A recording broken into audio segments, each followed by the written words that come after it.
comes out, again, not to issue a statement, but to say, you know, she wants to see the election schedule for the next parliamentary election announced as soon as possible. So, you know, unprecedented American interference. Now, in this edition is very critical, very important. I'm going to discuss this, but I'm also going to give you the wider perspective. A lot of things are happening. We don't have proof on everything. There are lots of conspiracy theories, a lot of media reports. We don't have proof on everything, but we can see a trail of events. We can see a trail of events, and we can, any intelligent person, any intelligent analyst can put these things together and read certain things, where things are going. And we're going to do this in this edition, and joining me is Mr. Zaid Hamid, who's the founding consultant for Brass Tacks, which is a prominent premier Pakistani security and defense analysis group based here in Islamabad. Thank you very much, Zaid, for joining us. Thank you, Ahmed, for having me. Zaid, my very first question is this. Why this unprecedented American interest in seeing Mrs. Benazir Bhutto in power in Islamabad simultaneously with seeing President Musharraf weakened? And is this just a normal American interest in seeing the triumph of democracy, or is there something more to it? No, there's much more sinister to it. Let me be very frank here. You see, what has been happening in the last 4 years particularly is that Americans have been pushing President Musharraf on 5 or 6 strategic points. 5 or 6 strategic points which affect US foreign policy in Central Asia, Asia, Eurasia, and Far East for the 21st century, and in the greater Middle East as well. For example, Americans have been pushing him to hand over Dr. A.Q. Khan. He has not done it. For whatever reasons, he has not done it. Americans have been pushing him to hand over whatever Pakistan knows about the North Korean nuclear program. Pakistan have not done it. Americans have been pushing him to roll back Pakistan's nuclear and missile program. He has not done it. Americans have been pushing him to break off relationships with Iran. He has not done it. Break off relationships with Afghanistan. He has not done it. And as well, at the same time, Americans have been pushing him to go head-on into the tribal areas, literally rolling over our own people there, while the government has been steady, trying to make deals, trying to understand the environment there and go slow. And go slow on our own tribes, but going very harsh on the militants there. So these factors which Americans feel, and in fact, and also the President Musharraf did not recognize Israel, and he did not send forces to Iraq. So there are multiple, all these elements. But President Musharraf did actually allow his foreign minister to shake hands with the Israeli foreign minister. Cosmetics. In reality, Israel was never allowed access into Pakistan. Pakistan never recognized them, and Israel, despite the fact that they are so desperate to have access into this area, and still they haven't. So these are the things that Americans wanted someone else to deliver now. For the Americans, I've said this before as well, the President Musharraf has run out of his useful life for them. And they want a more pliant, more compliant, or more soft leader here who, under the facade of democracy, would be able to deliver them these goals. And obviously, I don't want to go against anybody in particular, but we have heard noises and sounds and statements coming from so many sources which confirm that whoever they want to replace with President Musharraf would be more than willing to assist them in those. No, let me, if you allow me to interrupt here, Zaid, before you go on to your next points, just a quick interruption. What I understand from what you just said is, what he basically, I mean, you know, the critics of President Musharraf basically accuse him, among many other things, of being an American stooge. I mean, that's the word they use for him. From your analysis here, what you're telling me is that despite being in cahoots and very close to Washington and Washington's policy in the region, President Musharraf actually resisted Washington on these points? This is what has happened is, there is one aspect of President Musharraf which is so close to the Americans that it is actually disturbing. I'll be very honest, it's very disturbing at certain aspects. But on the other hand, he is so adamant to the Americans, he's so defiant to the Americans, that's disturbing for the Americans. And this is where he is trying to juggle and balance his relationship, because he cannot compromise Pakistan's relationship with China or Iran or Pakistan's nuclear program or Dr. A.Q. Khan or Pakistan's North Korean initiative or whatever, or the war against religious terrorism, for example, in Pakistan. What the Americans are saying is that President Musharraf should have done more, and on the grounds of religious terrorism. And whoever they want to replace with, they would be saying is they should be going faster into this area of religious terror or fighting the religious extremism. I can very safely say, as a professional analyst, no ruler in Pakistan can go more faster than what already President Musharraf is doing. In fact, he's suicidal. What he has done is he has thrown caution to winds, he has endangered in certain, he has harmed Pakistan's own interest at so many places. That's what I said. This is a disturbing aspect of it.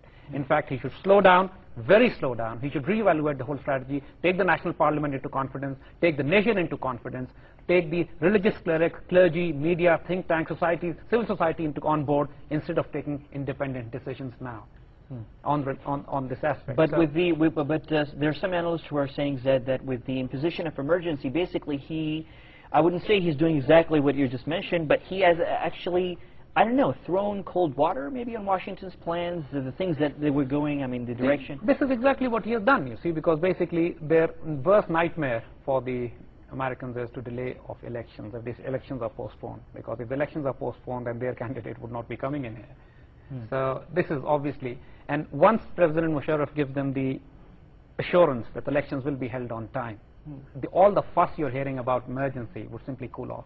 And already the signs are that it is. Okay, my next question is maybe comes within the, some people might describe it as a conspiracy theory, but there are some people who are saying that in order to pressure the Pakistani leadership, President Musharraf, into a certain direction, the elections and so forth, and allowing that candidate that he just mentioned, in order to put that kind of pressure, internal and external pressures have been put on the president. And I'm not just talking about diplomatic pressures, I'm talking about things on the ground, boots on the ground, things in our borders, things that are happening in our tribal areas in the north of Pakistan. Tell me about that. I mean, what's your assessment of that? You see, whatever is happening in our tribal areas, and now from that arc we move into Swat Valley also, is highly suspicious. It's very highly suspicious.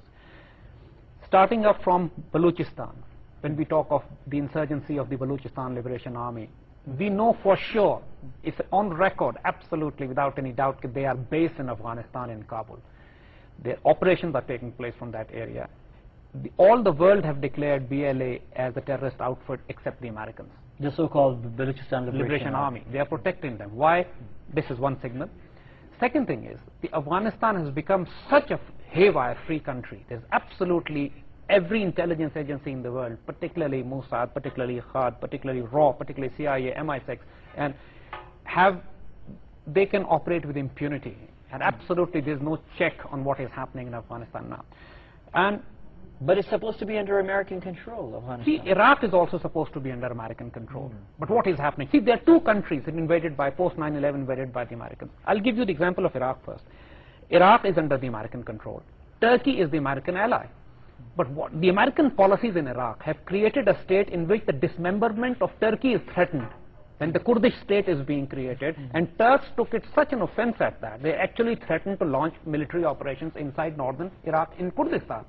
And they complained to Israel because disturbing the American plans. Disturbing the American plans, and the Israeli military advisors were training the Kurds who were attacking Turkey. And Turkey have a relationship with Israel. And they protested to Israel. And they protested to Israel on that as Turkey, well. So it's something very haywire is happening. What is happening is that the American game plan in the greater Middle East is actually at the cost of its allies, Turkey and Pakistan. In Turkey, they want Greater Kurdistan, which is basically going to take a chunk of territory from Iran and a chunk of territory from Iraq. In this area, the American game plan, which if you just look at this map, which the Armed Forces Journal of the Americans released, and they say we have got nothing to do with this, it's just an academic document. No, but the academic document is I think actually it was published by the U.S. Defense Journal, US Armed Forces Journal. Yeah. But whatever they say is actually happening on ground. Turkey is invading Iraq. Well, why don't you just show the map again? I mean, just to see the exactly. I mean, this is the actual map. Let me just show it here from this camera. I mean, we can see on top, first of all, the existing map. I mean, this is the existing map.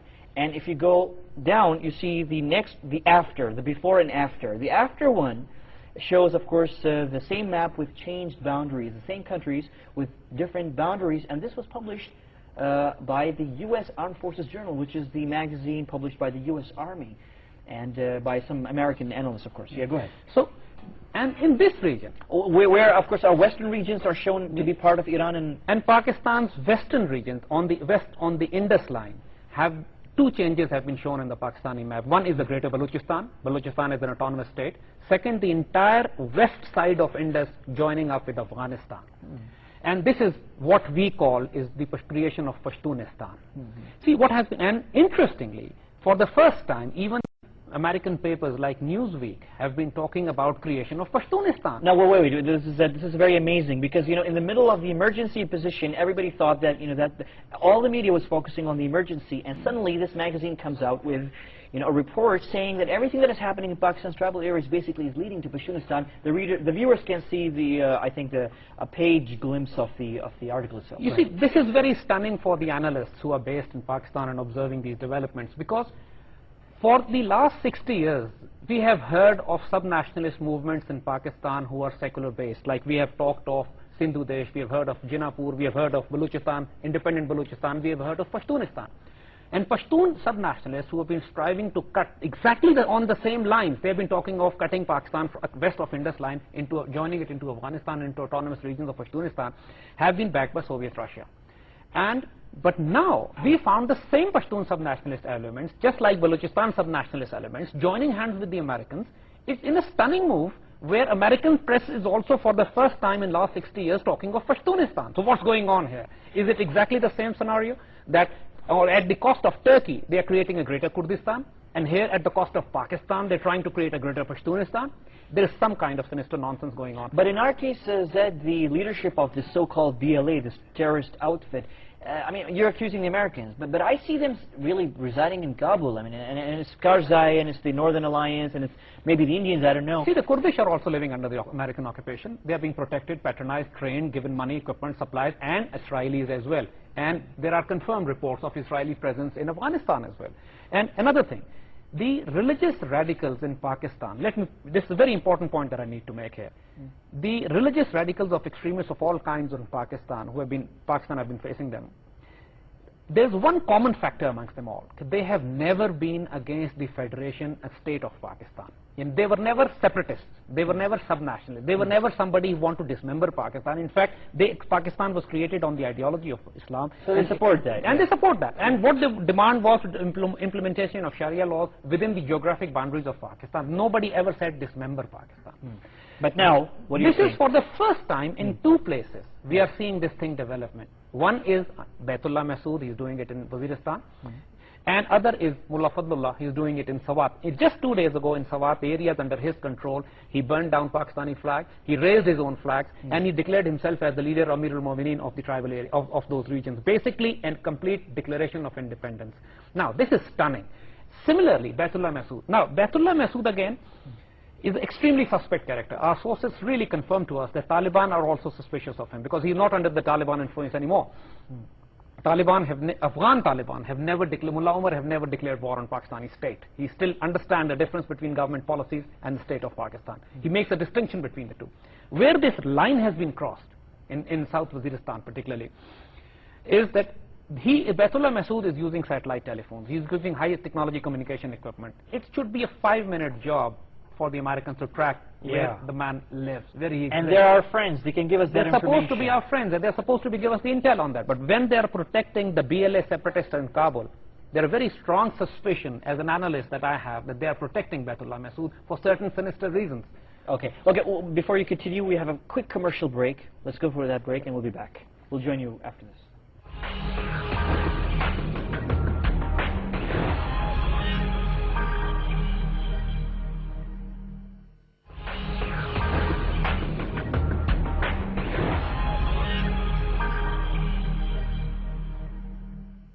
Okay, we're back. Now, Zaid, you were talking about Sawat and Baitullah Masood, and you have your strong suspicions that he's actually being protected by the same people who are also protecting the leadership of the separatist BLA in Kabul, which happens to be also under American control and administration. Anyway, now Sawat, because that's the latest development. People say that Sawat is basically, the problem is Sawat is part and parcel of ours, Pakistan's, Afghan policy, because we turned against the Taliban, and so they're taking their revenge, and they're creating trouble for us in Sawat. What's your take? That's nonsense. Why is that? Sawat problem started in 1996 when the Sufi Muhammad first declared Sharia, supposedly, took over that area and rebelled against the state of Pakistan. There was no 9/11 then, there was no Afghan policy then, there was no problem in our tribal areas, there was no US invasion of Afghanistan. So how could Sawat problem got to do anything with Pakistan's Afghan policy? It started in '96. The cancer was continuing. The gangrene stayed. Now, post 9/11, the Sufi Muhammad took thousands of his followers into Afghanistan. He took them into Afghanistan, abandoned them all, came back alone with a few followers, and got rest of them slaughtered inside. And basically, that was the end of the problem in the Sawat insurgency. The Sawat problem was completely resolved then. Right. Sufi Muhammad himself begged to the government for protection. He said, please keep me in custody because the people back home are going to kill me because I've got hundreds of their sons killed in Afghanistan and I've abandoned them and I've come back. And the government actually took him in protection. So where does that came from, Fadlullah? So the issue of Sawat was actually dead for the last 6 years. It just developed in the last 8 months, 9 months. How come? What are the linkages? Sawat's issues, the latest issue of Sawat actually flared up after the Lal Masjid crisis in Islamabad. Fadlullah was a teacher in Lal Masjid. And right now, hundreds of his supporters who are fighting with him in Sawat are those militants who have been released by the government from Lal Masjid. By the former Supreme Court without getting into the details, panel of judges. But the unfortunate problem is that without debriefing them, without making sure, without taking guarantees from the tribes and parents that they would not involve into militant activity, they were let loose, and now we are creating problem there. But now, I'll come to some more details onto that. Fazlullah is also son-in-law of Sufi Muhammad. So they are related also. Their relationship is also there. And Fazlullah is the only mainland religious radicals who had declared an autonomous state within the state of Pakistan. As I said, he raised his own flag, burned down Pakistani flag, called himself Amir al-Mu'mineen, and now they are trying to take over the valley. But the strength of Fazlullah and his followers in Sawat is highly exaggerated in media. They are in hundreds, not in thousands. Part one.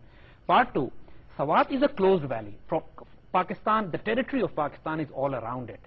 They are not connected with Afghanistan. It's not a problem like Waziristan there. In Waziristan, there are hundreds of small and big, large groups, various clans, tribes, sub-clans, which are operating there, which have their own militias, armed group. In Sawat, there's only one TNSM, Tehreek-e-Nafaz Sharif Muhammad. There's only one center of gravity. When these people started their rebellion, Indians started to write in their own think tanks. The Indian secret services and intelligence agencies started to write very blatantly, and recently we are seeing their press releases which speaks of their overconfidence about the subject, is that they have talked of having their assets within the militants who are listening to Pakistan Army chatter. I mean, these are the exact words. Now, before you continue, I just want to tell the viewers, because this was going to be one of my questions, so just let me tell the viewers here, that basically what Zed just referred to right now are two reports that were released by Indian sources. One was by an Indian website, I believe, Zed, and it's actually a very well-known think tank, and it has an internet presence. And they basically said in one of their analyses on what's going on in our tribal regions that they have their assets, and actually you can see a quote actually on the screen right now from one of those websites, that they have equipment on the ground and assets who are actually listening in on the communication of Pakistan Army units in our tribal regions. That's one. And the second is very open, actually. It happened over the weekend.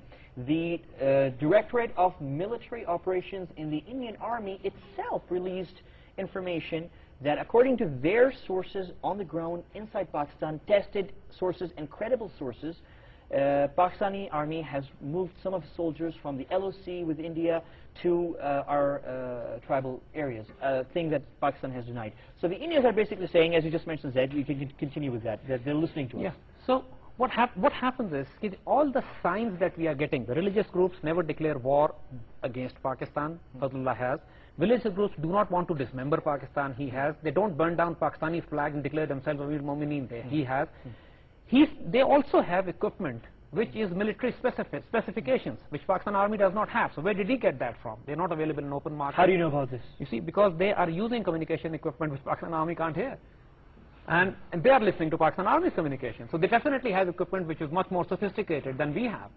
And Indians, when they are saying they've got assets on ground who are listening to Pakistan Army chatter within the militants. And also the fact that the beheading of Pakistan paramilitary forces and police which took place there was so repulsive, and the whole people of Sawat, who are peace-loving, patriotic Pakistanis of the settled area, they were repulsed by what they saw, what happened there. And those militants then suddenly denied doing it, and even acknowledged having foreign elements present in their ranks who must have done it. This is the statement from the militants who said it. And then after that, the militants Fadlullah tried to behave well and nice, and started to release those paramilitary forces and troops and the police. In fact, he released a statement, or he had somebody release a statement saying that, you know what, I think it's not right. It's maybe some of my overzealous activists who might have done it. And also that there must be foreign elements amongst us who must have done it. True. So these signs make us very, very suspicious of what is happening in Swat. Swat Valley has, the problem is nothing, if you look at their demand. Are you suspicious that Swat was happening there? I mean, Swat is our link to our northern part of the country, which is adjacent, joining China. I mean, are you suspicious of them? You see, the thing is... Actually, let me rephrase that, Zaid. Are you suspicious that since 2004, when we've actually entered the final phases of our very ambitious project linking Gwadar, Arabian Sea, all the way to China's border. I mean, we're aggressively have begun working on this. You know, there's the National Trade Corridor that the Prime Minister Shawkat Aziz is working on, the NTC, western areas of China, all the way to Gwadar, and we've started really entering the final phases of that. You know, and partially with the help of our Chinese friends. And suddenly, this entire area goes up in flames. You see, this is very suspicious, again, because the Chinese are being targeted everywhere. Even today, it was the news in the paper that Pakistan has evacuated almost every Chinese engineer working in the NWFP province.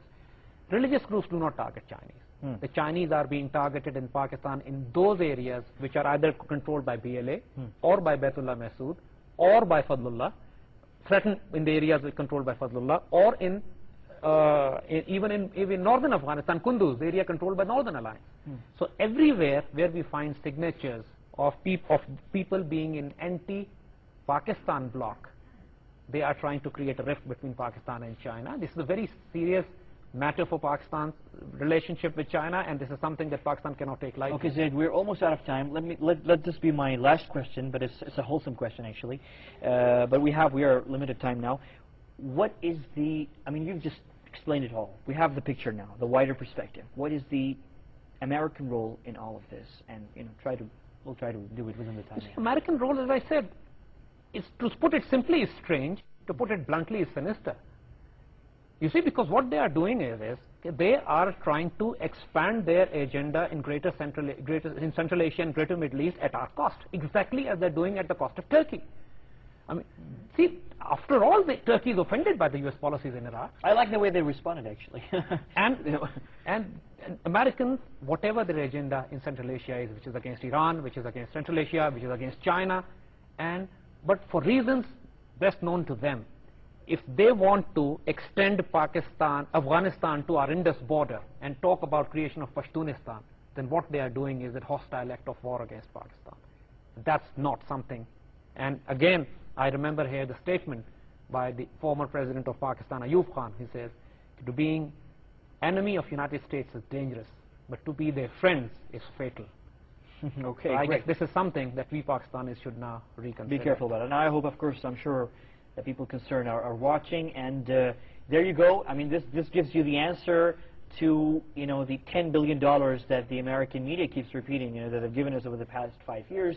In return for that, this is the kind of mess that we in Pakistan, in this region, we find ourselves in. You know, it's part of being part of the whole American strategy, the war on terror. That's the price. That's the kind of price that we have to pay. I'm sure this is a subject that we're going to continue discussing, and I'm confident my viewers will be seeing more of you also in the future. My last statement would be, I think it is time that we should very seriously consider our Afghan policy. It's time we do that. Yeah, you mentioned that before, I think once before. And as a matter of fact, we'll discuss this as well also in the future. Now, you have to stay put because we'll come, of course, in the next segment, and we'll continue this discussion in this edition where we're trying to focus, of course, on our relationship with the United States in the background, of course, of the American response to the imposition of emergency powers. Thank you, Zaid, again for joining us. Thank you. Okay.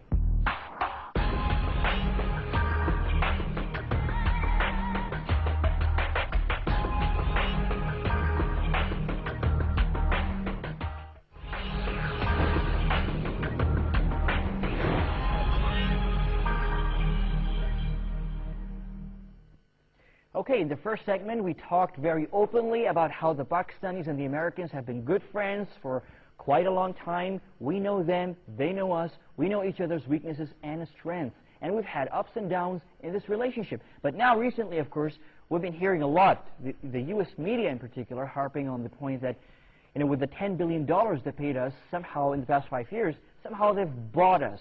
And what they forget to mention is that we, in Pakistan, in exchange for that, have given the Americans the biggest footprint they could have never imagined in the energy-rich Central Asia. You know, that's the other side of the coin, the other side of the sentence that they never complete when they mention the $10 billion. Anyway, in this segment, we're going to talk, of course, about the official, you know, positions that we're hearing both from Islamabad and Washington on the pressures that we've been hearing about after the imposition of emergency in Pakistan. And I'm joined here in the studio by Senator Tariq Azim, the State Minister for Information and Broadcasting. Mr. Senator, thank you very much for joining us. I know you're very busy, and I had a hard time just pulling you in this studio, but thanks a lot for joining us. My first question, the announcement of the date that the elections would be held by the President would be held before 15 Feb. It's surprising that immediately after the telephone call from President Bush, this announcement comes forth. It's a clear impression, and I will be lying to you if I say otherwise. The impression is very clear. The President announced this under direct pressure from President Bush, from the American President. What's the truth, very frankly? Before I come on to that, let me just say, in your intro you said $10 billion. You see, there is no free lunch. Nobody gives away $10 billion for nothing. We should always expect there must be some demand somewhere. So when somebody gives you $10 billion, doesn't matter how much they love you, you know, they should expect some quid pro quo. So when they're asking things, you know, I suppose, you know, that we should have expected this. Now, coming to your thing that President Bush makes a telephone call, and then somehow we call a National Security Council meeting, and then President decides what he's going to do. That is not the fact. The fact of the matter is there is a pure coincidence. National Security Council meeting is a very important meeting. We have got all the chief ministers, all the governors, the speaker, the chairman of the Senate, the prime minister, everybody attends that meeting. Now, in order to get them together, you need a lot of forward planning. When these people will be free, when these dates are going to be available. So that meeting was planned long ago. So it wasn't the case that President Bush calls and immediately a meeting is called and you announce a date. That wasn't the case. And once they had met, they decided, but everybody expected that sooner or later, in a day or two, this announcement was bound to come. Because on the 15th of November, the National Assembly completes this term. So obviously we were not going to leave it after the 15th of November, but it had to come now. Mr. Senator, you make a very strong argument when you say that the meeting of the National Security Council involves a lot of logistics, of course, all these important people coming, naturally the protocol and all. It couldn't have happened just simply on a call. I can see that to you. But I have another example. Just a couple of days back, the ambassador of the United States of America here to Pakistan, Madam Ann Patterson, visits the office of the Election Commission of Pakistan, meets the election commissioner, and she comes out. And it's not just me. Everybody noticed when she came out, she did not make a statement, which is the usual thing. No. She made what appeared to be like an order. She said, you know, she expects the Election Commission of Pakistan to announce a date as soon as possible. In addition to that, of course, she also said we're putting pressure on the President, or President Musharraf, to get out of his uniform. So it just appears that there's, you know, I mean, I don't know, it's just very strange. I don't think even with the kind of closeness we've had with the Americans, we've ever had a U.S. ambassador in Islamabad coming out and talking with such confidence about such a domestic, purely internal matter of ours. I must be very honest with you, I did not actually see her make those statements. But what you say, if that is the case, I think perhaps these were things way over the limit for a diplomatic person to make that kind of remarks, if she did that. Because you see, the diplomatic norms are such that first of all you do not interfere a lot with your host country's internal issues. You may talk about the same issues but do it behind closed doors, so to speak. But these things are usually not said in public, certainly not in the terms that you have just described. Sure. Mr. Senator, there have been reports on and off that the United States might review sanctions and might introduce some sanctions, but nothing has come forth. Of course, we're seeing a lot of hue and cry from certain American politicians, particularly the Democrats, a lot of letters and things like that. but nothing concrete so far, which is positive, of course, for our relationship. And certainly I hear a lot of people in your government saying that, you know, naturally there's a good relationship, good understanding with the Bush administration. What's your take? I mean, how are you seeing this thing? I mean, the hot